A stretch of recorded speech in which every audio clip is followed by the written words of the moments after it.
So, welcome to our latest episode of Hypnotherapy Reflections, from training to practice.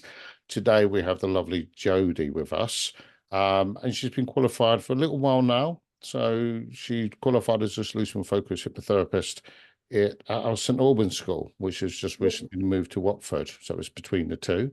So we're going to explore Jodie's journey, the unique insights she has, both personal and those she's gained from CPHT, and the powerful impact of solution-focused hypnotherapy and what it's had for her and her clients.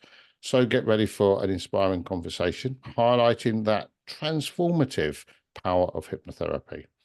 So, Jodie, better introduce yourself. Hiya, so I'm Jodie Clayton and I'm based in East London, which is like borderline Essex. I'm half and half. And yeah, when did I graduate? It was December 2022. So it's been 2 years. a while now. Yeah, quite a while now. And it's honestly the best decision I ever made. So yeah, I'm here. I'm happy to be on here. And yeah. What's your hypnotherapy practice name? Forward Thinking Hypnotherapy. Forward Thinking Hypnotherapy. Okay, so as you know, I've got a bunch of questions I like to ask just to get into nitty-gritty. So interestingly, one of the first things I ask is, what motivated you, the lovely young Jodie, what motivated you to pursue training as a hypnotherapist? Okay, so if we rewind a few more years back to before I started training, I was actually suffering with panic attacks myself, which I had when I was younger, but for some reason they resurfaced again and I just couldn't get control over them. So I did try everything. The doctors weren't much help, my doctor, some other therapies which didn't really work for me, like short-term worked but didn't really do the job. And then it got to a point where I felt a bit helpless. So my mum pointed me in a direction of hypnotherapy because she found someone and spoke to someone, actually Kira. Yeah. And I booked in for sessions with Kira. I think I had about 8 to 12 sessions overall. And it was so impactful. It changed my life so much. Not only did I get rid of the panic attacks, it would just improve my life in so many different areas. I was like, I have to do this and leave my school job, which was causing me so much stress, and then train to be a solution-focused hypnotherapist, because I thought, if that's how much it helped me, how many people could I help? Yeah. If more people know about it. So wow. So that was the catalyst what started you to think you could do this, because it helped you so much. I mean, that's it's a regular story. We hear it often, but when you hear it, and that was so important and it changed your life completely. So you said your teaching job. So what was your career before you started hypnotherapy? I was in a primary school working with SEN children. So I was like the younger side of primary school. So it was quite a stressful job. Had its good days, but yeah, it was quite stressful. It was quite a lot of work. Enjoyed it at times, but I think I'd done my years there and I was ready to move on. Absolutely. You do some other stuff as well. Was that the only role you did, or So alongside that, I also dance, which I was more professional when I was a bit younger. Right. So I was working that alongside that, but now I'm more doing hypnotherapy. But I do still dance here and there. Is that a high pressure industry? I would say, years ago when I was more in the industry, it's definitely a lot of pressure because it's that comparison. It's always auditions. Am I good enough? Constantly. Right. Okay. I think if I would have had hypnotherapy years before, maybe I would have excelled more in that direction. But so you could see that value there as well. Yeah, definitely. So, okay, so you dance, you worked as an SEN teacher, which sounds like an amazing role, but it's definitely very stressful. We see a lot of teaching profession come to our course, but you're now doing hypnotherapy all the time, from what I understand. So what inspired you to transition into the field of hypnotherapy, where you were the hypnotherapist? That was your role. I just wanted a career change. I wanted to work for myself, and I always knew I wanted to work for myself because I feel like well-being is so important to me. It's such high up my list, and I couldn't find a job where I could prioritize that.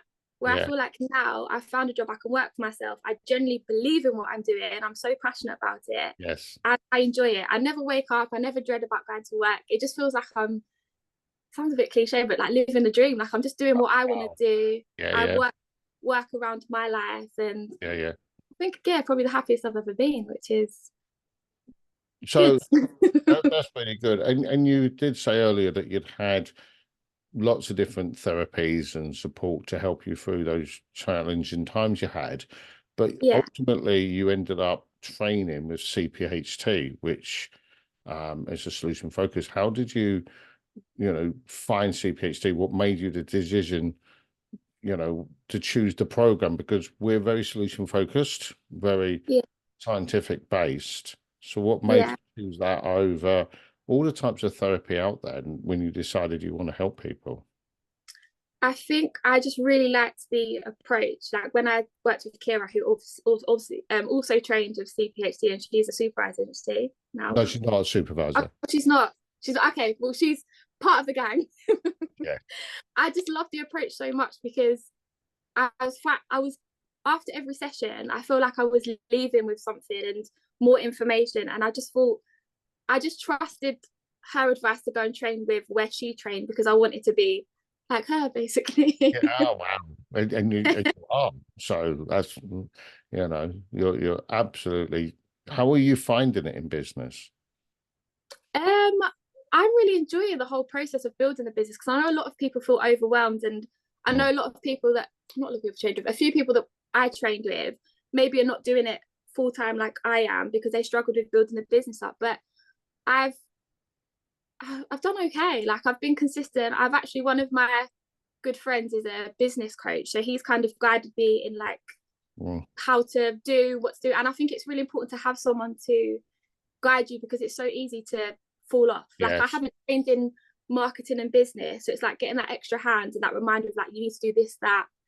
Yeah, it's been a journey. Like I do have some days when I'm like, oh my god, I need to get clients, but I've just learned, don't worry, and they come. Like as long as And I'm there's lots doing. of people out there, isn't there, who need that help.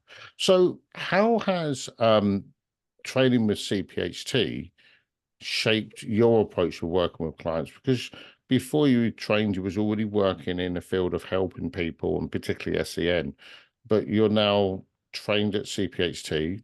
How's that in itself shaped the way you work with clients? Um, it's just very logical and solution focused. It's what do you mean? Like relay that question on a bit. Well, it's the way it shaped it because we, as human beings, we naturally go, we want to help people, we want to do the best for people. But you've learned, I hope you've learned a great deal of understanding of people, but from a solution focused approach. So historically, it's very easy to jump in to try and help somebody, but you're Yeah. doing, like you said, a very logical style. Has that shaped the way you now react to what people say to you? Oh yeah, definitely. Like now I know the neuroscience behind everything, how the mind works. I understand, yeah, how to get results from people basically. So it's not, yeah, it's yeah, solutions and positive and not letting them go back down that Yeah. negative route. So it's definitely, yeah, not only sessions, but day to day as well. I think with family, Yeah. friends, just anyone I come across. So So it changed the way you respond to everybody. yeah, definitely. And I can Oh, tell where people might need a little lift now and yeah, yeah, like when to let people run and when to like just put yeah. put put a lid on it. Yeah. So one of the things, you've talked about, still do some dancing, you still, you feel like you're in charge of everything you do now. How do you maintain that work-life balance, running a busy hypnotherapy practice as well as looking after you, what self-care do you engage I, in? so I've always had, it sounds selfish, but it's not selfish. But my priority is my well-being first because I know that if I'm at my best and my bucket is empty, then I can be a better therapist, a better friend, a better like family member. I tick all the boxes. So what I do, exercise is really important for me. Being out in nature is really important. I think every morning I'll do a walk. Being out in the sun, when we have sun, I'll make the most of it. Yeah. So I think, today is the hottest day of the year. So if anybody's yes, not sure why you're in there, and but both of us, no, you can't see this. Zoom's great, but I'm in my shorts. Don't tell anybody. I'm wearing shorts today. You yeah. know. So after this, I'll making the most of it. I'll be outside. So Yeah. yeah, but definitely exercise, eating healthy. Yeah, just and I'll have sessions myself. Like I'll constantly check in Yeah. with people I've trained with. Yeah. Um, and booking for a session when sometimes when I feel like I don't even need one, because I know Yeah. you always benefit even when you Yeah. don't need one. When you need one, it's normally because it's too late. So Yes. yeah. That's so right. So part of your work-life balance is walking your walk, doing Walking all my the walk. things you're telling your clients what they should be doing. So Yeah, that's dancing really, my dance, walking my walk. yeah. Do you have a story or something what surprised you from what your clients have achieved? A uh, stand-up moment of working with someone. yeah, one that actually well, there's a few that stands out, but one that really stands out is when I was actually training. So this Mm. is before I was having paid clients. I had a woman contacted me that just got diagnosed with cancer, and she lost all hope. She Wow. was, yeah, she just said like, I don't know what to do, like it's affecting like home life because I'm kind of giving up. And I felt really overwhelmed because I was like, how am I going to do this? But then I just stuck to the process. I did what I was taught. I relayed the information to her about the brain, and we then got her to a place where she was good. She was coping. She was still going out. She was doing everything. So she was really happy, and she wasn't letting the diagnosis affect her. And it then got to a point where she then passed on my details to her daughter because it was also affecting her daughter Yeah. and her sister. So by like halfway through working with her, I was then working with Wow. quite a few members of her family. Mm. And it was just crazy to see the spill-on effect of her diagnosis, how it's affecting her daughter with school, and her daughter was bunking and all this stuff. And then it was just such a beautiful moment when they text me a picture of her ringing the bell because she got rid of the cancer and she Amazing. got the all clear. And it was just so lovely that I was part of that family journey, and it ended up really But amazing. how supportive was you able to be because of what we do, not just to the lady who had that unfortunate diagnosis, you helped her cope so she could get through to that, but actually helped her family cope, her daughter, her sister, that happens with us, and it's so good that ripple effect we actually witness as well. And you had the pictures and everything. I mean, that's amazing. So from a personal perspective, yes, you went and saw somebody who trained as CPHT, but then you trained. What difference has you training made? What personal impact has it had on you, knowing what you now know? um I think I'm just like the best version of me. Like before, a 10 for me, you'll get this because you know the training too, but a 10 for me was so different to what a 10 is now. Now I know it's like limitless, and I'm just like, wow, like every day is a new 10. It's like, okay, where can I get to today? And I'm definitely Yeah. a lot more confident. I don't doubt myself. Yeah, I don't know. I'm just overall a better human being, I guess. It's funny. I was listening to a podcast yesterday, and one of the people on the podcast said something, and you just reminded me of it. And I wrote it down. So that's what I'm looking at my book for. Purpose is never achieved, it's attained daily. Mm-hmm. And then we're looking the next day for our purpose, sort of thing. So it's never done. It's every Yeah. day we achieve our purpose. And that's what you've just told me you're doing. Now, that's amazing. Yeah. So well done. And I wrote that down, that purpose is never achieved, it's attained daily. And that's what you're Mm-hmm. always looking for. That's that new 10 every day. Wow. Yeah. So Yeah. that's amazing. So what are the challenges I hear, particularly when people first come on the course and sometimes afterwards, is how do you deal with skepticism or misconceptions about what hypnotherapy is when you can encounter it, or do you encounter it? Yeah, I think that's one of the most questions when people message me on social media is just like, does this actually work? Is it mind control?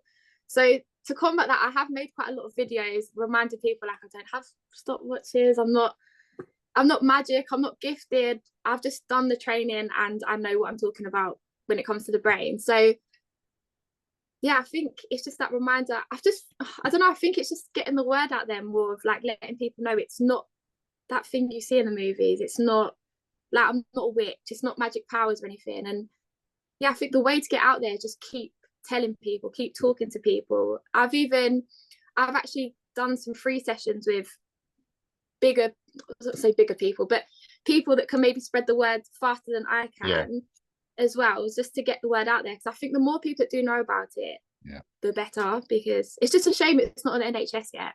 I say Well, as I told you earlier, what part of the reason for doing these little interviews is because we really do want people to see that solution-focused hypnotherapy, and particularly solution-focused hypnotherapy, is available for everyone.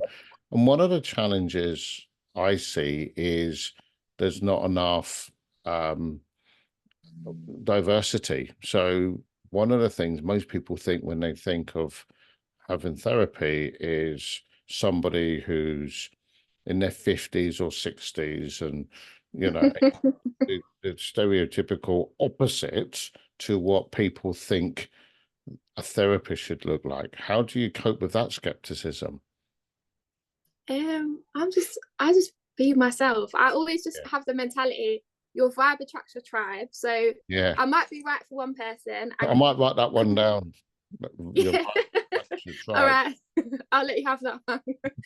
But I think the more you are yourself, you will attract the right people. So yeah, like some days I go to work in my Crocs and tracksuit bottom. Like I just think just you attract the right people, and the more people you attract, they're going to be more comfortable, and I think the more comfortable, you're going to get better results. So I just be myself. Totally agree. As a somebody who's much older than you, I do really? a little bit. I do attract my type of client. And I'd never, like, I've got shorts on today, but I'm not seeing anybody who's a client today. My day today is very admin based. But we do attract it. And I think when you first talked about coming on a course, I was really pleased that you're a young woman who will be available for people who like you for your authenticity, because not everybody wants to see an old fart like me. And we've got to have somebody for everyone, and I think that's so important. And that tribe thing is really important. We're attracted to people like us, people by people, people like commonality. So we need to have that. So I'm really pleased that you get that. So that's fantastic. So when you trained with CPHT, did you find there was plenty of support available for you? Because when I'm talking to people who are looking to come on to train, they'll go, problem is, when I've trained before, it's been really difficult to be supported or get support. How did you find that? Not just from the lecturers and the mentors, but also from your peers? Honestly, I couldn't fault the program at all. And I think if I had the choice to do it again, I would just do it just to do it, just for the fun of it. No, I really enjoyed it, and I met some like amazing people that I still talk to and see now, and I have sessions with them. I think the support was amazing. I really enjoyed it. I used to look forward to those weekends training. Good. And you find that ongoing since you've qualified, which is a couple of years ago now? Yeah, the supervision. I really enjoy the supervision as well, because I think even when you don't have questions, something always comes up that just ticks a box or helps you answer something else. Or if you get that information, you always find it normally comes up in the next few weeks and sessions. You're like, oh, like I've got that now. But it's just nice to have that like community around you, because it can get a bit lonely sometimes, because when you are working from home, I live by myself, so it's just me talking to the dog sometimes. So it's nice to jump on a Zoom and have that, just the chat, get your serotonin, feel good. Dogs are great though. They always give you the answer. They never like the answer. And CPHT in itself, I don't know if you've gone on to do any extra training or anything like that. Has that been available for you? Yeah, I'm actually looking to jump on a hypnobirthing course soon. I didn't get on the last one, but yeah, I'm looking to do that one next. Yeah, so you'll be doing hypnobirthing as well, which again, so many people really like that. side of things. So if you were to pick out from your training one thing, what really stuck out, what really went, I know I've got the right course. What Yeah. one thing on the training really stuck out for you? The one thing that stuck out. I just really enjoyed the neuroscience, everything like learning, because I feel like not only did we learn how to be a therapist, you learn why people feel certain ways. So it's like you've got the background information. So I think that like really supported. I understood why I was doing certain things. Where I think like some other like courses and stuff I've been on in the past, not even therapy related, like you'll get taught how to do something to just like relay a lesson or something, but you don't understand why you're doing it. Where I Yeah, think it taught me, it was like the behind the scenes. I learned the behind the scenes so I could then go out and yeah, perform and know why I'm doing something. So yeah. I'd say the neuroscience. Like now I'm obsessed with neuroscience. I love a neuroscience podcast or anything like that. Yeah, yeah, yeah, absolutely. I'm not sure if you listen to my podcast though, because it's you know. I got to subscribe. Um, what advice would you give to somebody who's now considering a hypnotherapy as a career, whether they've had hypnotherapy or not, but they're looking at hypnotherapy as a potential? I would say definitely go and do a session yourself because I love it and I cannot fault it and it's the best thing I've done. But yes, it's not for everyone, but I'm pretty sure you'll get results and you'll absolutely love it. But I would say go and do a session before you jump in. But I guarantee you'll probably love the course anyway. So maybe just go and jump in. Life's too short. Like, why would you But not? why And I should they think choose CPHT, solution-focused hypnotherapy, over any other type of therapy? And because it's you not throwing there's other stuff under the bus. It's like, what is it about solution-focused they'll get? because it will also change you as a person as well. Like you get the support. I think you just learn everything you need to learn. It just ticks every single box. Yeah, yeah. I sound like a super fan, but honestly, it's Well, the best. It was the best decision I think I've made. wow. Thank you for that, because I saw some of your journey, so that's always amazing. I've got one more question for you before we finish, and it's Yeah. not one I told you I'm going to ask. It's one I've kept secret. Oh no. Okay. Let's have a sip of water. Yeah.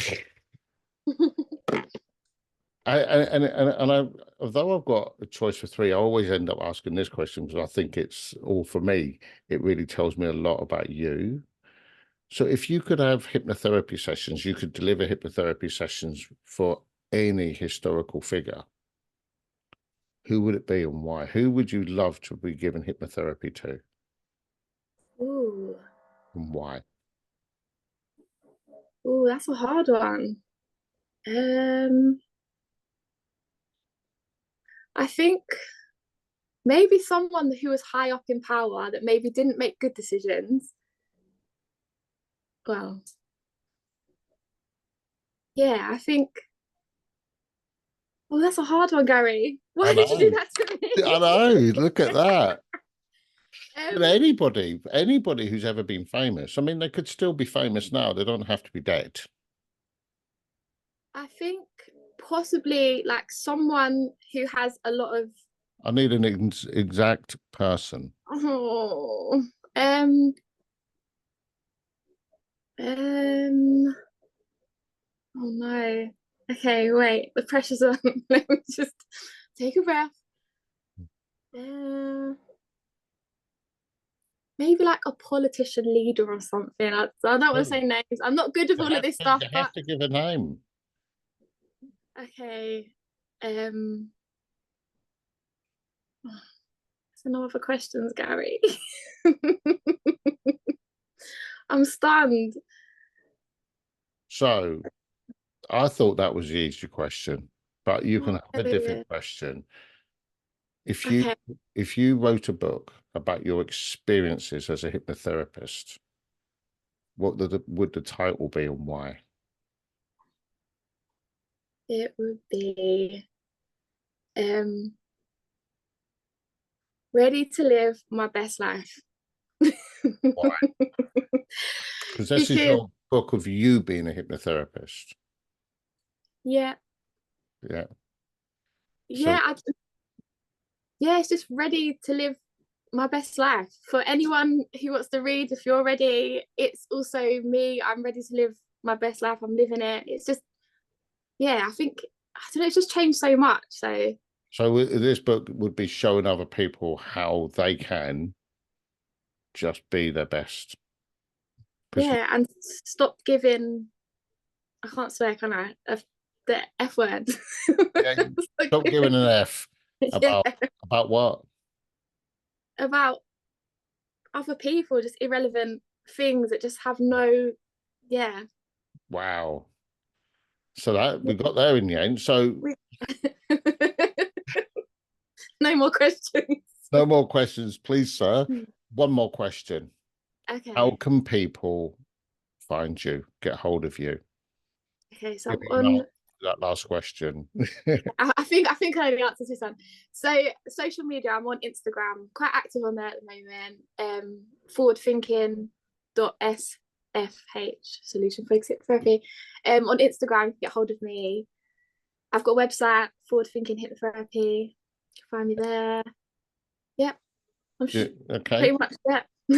I've got a number, I've got an email. So if you are happy, people can connect you through there. And I'll put that all in the bio when I put this out on YouTube and on podcasts so they can find you. Thank you so much for giving up a bit of your time on this very hot day today. And really enjoyed it. I always do these sessions, but you're always so positive. So that's always nice to be part of. So thank you very much. No problem. We'll have a lovely day and Thank, yeah, speak soon. thank